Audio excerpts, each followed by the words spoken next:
Pernah nggak kamu heran? Ada orang gajinya pas-pasan, kerjanya biasa saja, hidupnya sederhana. Tapi beberapa tahun kemudian, dia punya rumah, punya tanah, punya tabungan, punya investasi. Sementara, ada orang yang gajinya puluhan juta, kerja di gedung tinggi, pakai HP mahal, mobil bagus. Tapi tiap akhir bulan, dompet kosong, tabungan nol, dan hidup dari gaji ke gaji. Kenapa bisa begitu?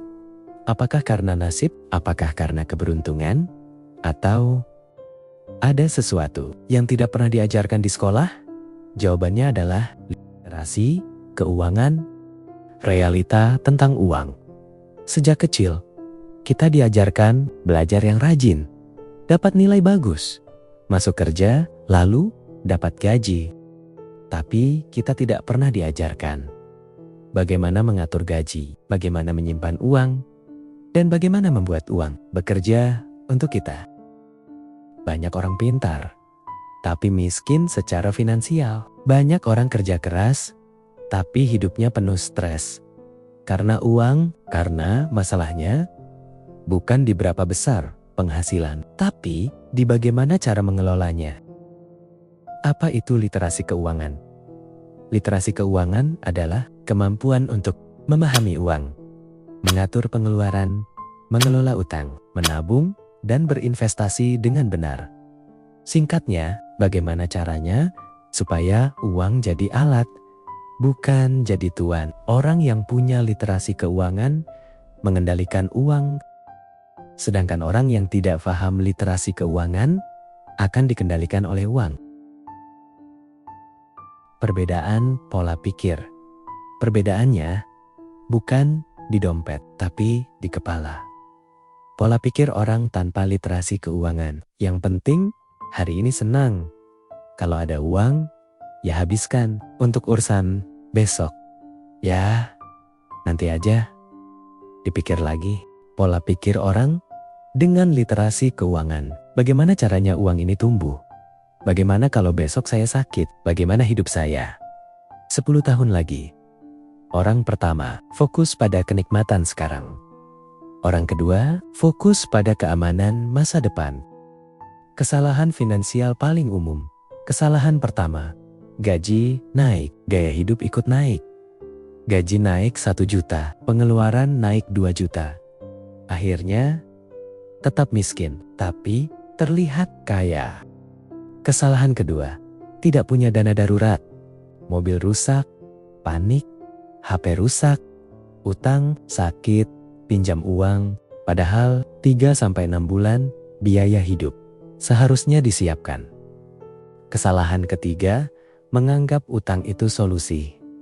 Cicilan HP, cicilan mobil, cicilan barang yang nilainya turun.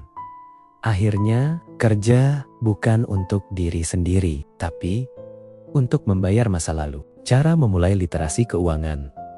Sekarang pertanyaannya, bagaimana cara memulai? Tenang, kamu tidak perlu kaya dulu. Mulai saja dari langkah kecil. Gunakan rumus sederhana, 50% kebutuhan, 30% keinginan, 20% tabungan dan investasi. Kalau belum bisa 20%, mulai dari 5%. Yang penting konsisten. Catat semua pengeluaran. Karena yang dicatat bisa dikontrol. Bangun dana darurat. Sedikit demi sedikit sampai minimal 3 kali pengeluaran bulanan. Belajar investasi dasar, bukan judi, bukan cepat kaya, tapi menumbuhkan uang perlahan dan sadar. Ingat baik-baik, orang miskin bukan yang bergaji kecil, tapi yang tidak bisa mengelola uang. Orang kaya bukan yang pamer, tapi yang tetap tenang saat krisis.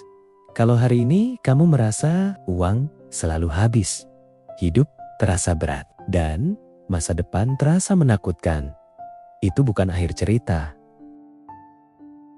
Itu hanya tanda bahwa kamu perlu belajar literasi keuangan. Karena masa depanmu tidak ditentukan oleh besar kecilnya gaji, tapi oleh keputusan kecil yang kamu buat setiap hari tentang keputusan finansial yang sehat.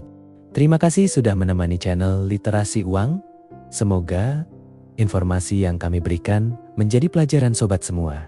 Jika video ini bermanfaat, silah tekan tombol like dan subscribe, lalu tekan tombol lonceng agar tidak ketinggalan informasi tentang keuangan dan bisnis yang sehat. Bagikan juga ke teman kerabat dan saudara yang membutuhkan informasi tentang literasi keuangan yang sehat. Terima kasih, salam sehat rezeki melimpah.